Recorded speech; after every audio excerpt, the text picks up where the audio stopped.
The member for Indi. Thank you, Mr Speaker. And I rise to speak today on the Minerals Resource Rent Tax Bill 2011 and associated bills. And I'd like to start with some words that do appear to be rather wise, and they were made at a keynote address to a CEDA convention in Perth last year.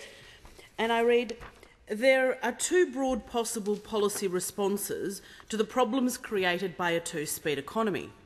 Slow down the speeding sector or reduce the impediments to the movement of capital and people from the lagging sectors to the leading sectors.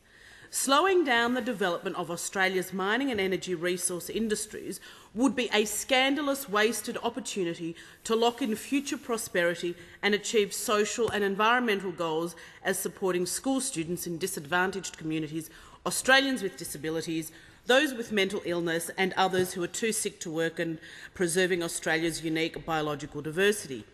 Easing the constraints on our mining and energy resource industries is by far the better way to go." Well, Mr Speaker, these words, believe it or not, did come from none other than the Minister for Trade, Mr Emerson, on the 29th of April, just 3 days before the government announced the mining tax. So we don't just have the Prime Minister not talking to her Foreign Minister when she decides to take a new path on uranium exports to India, but on such an important policy such as this, obviously, the Trade Minister was left in the dark. And I normally don't agree with the Trade Minister. Indeed, on many things he just gets it plain wrong, factually wrong. But on this occasion, his analysis is spot on, and I couldn't agree with him more. We can't address the structural challenges that face our economy by tying a lead weight to the sector that is driving growth, creating prosperity and shielding Australia to a certain degree from international economic turmoil. Mr Speaker, this mining tax is really a hallmark of absolute Labor incompetence. After commissioning a so-called root and branch review of the tax system, the government was presented with no less than 138 recommendations, of which only 2.5 were adopted. And it's hardly surprising that a massive new tax was one of those. And I can just imagine the former Prime Minister and the Treasurer drooling with delight at the thought of a huge new tax. And you have to wonder, what were they thinking? Were they thinking, imagine how many pink bats and school halls and digital set-top boxes we can buy with all this extra money? Or what programs will replace this in the same degree of incompetence and mismanagement? Mr Speaker, make no mistake, this tax will inflict enormous damage on Australia's most productive industry. And there are two fundamental myths that Labor likes to propagate when it talks about this tax. The first of those is that the mining industry doesn't pay enough tax and that a profits-based tax is required. To begin with, the mining industry currently pays state-based royalties as well as company tax. A company tax is in effect a profits-based tax. So let's dispel that myth straight away. In a desperate attempt to wage some type of class war on the industry, the Labor Party made the extraordinary claim, the absolutely extraordinary claim, that the Australian miners are only paying around 13 to 17% tax. And not only is this not true, but exemplifies the astonishing lengths that those opposite will go to demonise anyone who stands in their way. The mining industry currently pays in excess of 40% tax, and this rate will of course increase substantially when the new tax is applied. What's more, it's a tax that directly discriminates against smaller and medium-sized mining companies, particularly those shareholdings that are still owned largely by Australians. So how perverse. We have this situation. Perhaps it's an attempt to return to the so-called glory days of the Hawke government by this Prime Minister, where big government, big business and big unions ran the country. And remember, under that regime, what happened? Real wages actually went backwards.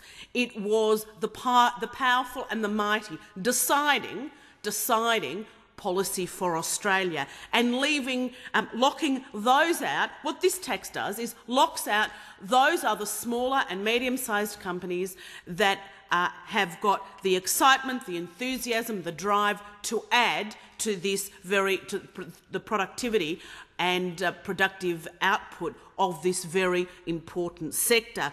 But you have to wonder, in her desperation, the Prime Minister just talks to the big boys, locks them in, and creates a system of exclusion and of penalty to smaller miners. The current legislation in front of us today is a result of a very bad deal that the government cut with the big players like BHP, Rio and Xstrata. And in the words of Fortescue boss Andrew Forrest, a man who has had ties to the Labor Party, I might add, Mr Speaker, and to other political parties, of course, he said the MRRT is the bastard child of the RSPT, the bastard child of an ill-thought-out tax in the first place, and a tax that is so hideously complicated. Very concise words, in fact, from Mr Forrest. This tax will make Australia one of the most expensive places on earth to invest in the mining sector at a time when other nations are doing everything possible to reduce the constraints in their countries so that they can ride the wave of demand for mineral resources, primarily in China and India. Mr Speaker, our competitors are doing everything they can to foster supply, and this tax does the exact opposite. It's hard to forget, isn't it, the excitement of the Canadian Prime Minister on the day that the first version of the mining tax was announced. He couldn't believe that any government would so deliberately shoot themselves in the foot when faced with such extraordinary opportunities for growth and for increasing the living standards and economic prosperity of their people. This tax is not a win for Australians, it's a win for Australia's competitors. As if the carbon tax wasn't enough to add an extra burden to Australian industry, we now have another tax.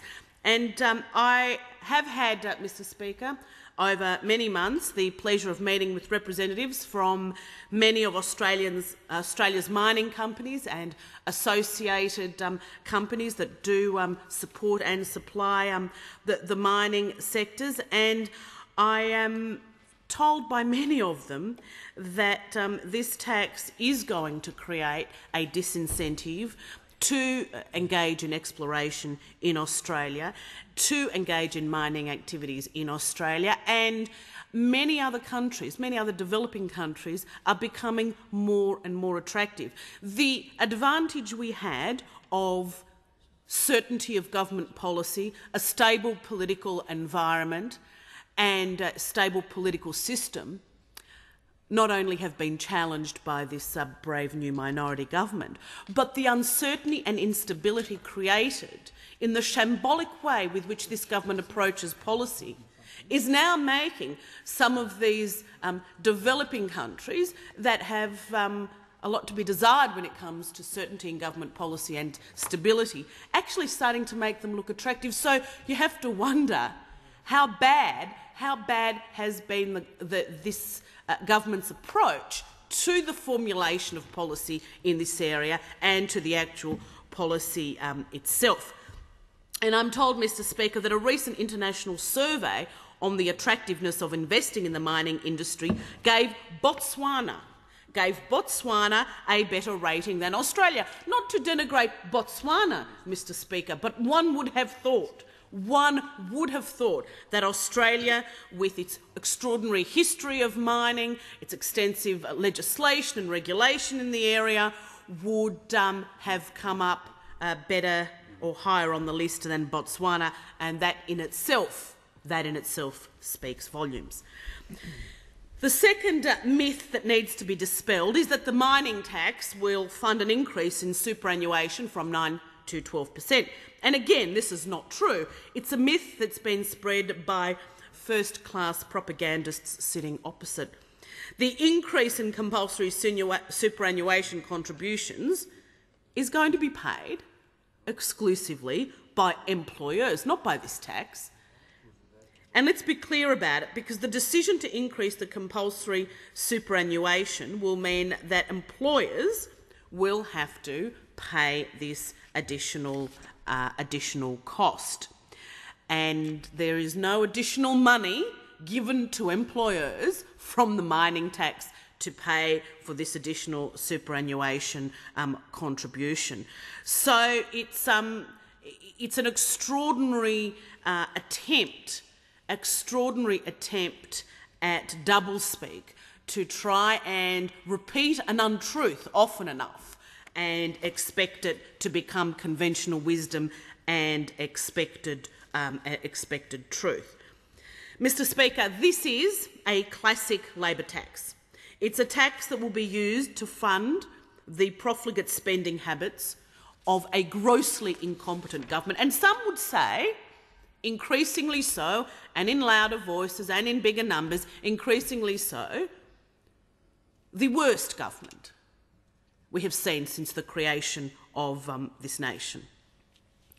It's a tax that saw the government engage in shameless class warfare, and it's a tax that has been partly responsible for claiming the career of one Prime Minister. The process that the government has taken to get to where we are just exemplifies absolutely everything that's wrong with this government. It was a proposal that was picked out of 138 other recommendations and substantially altered against the advice of Treasury.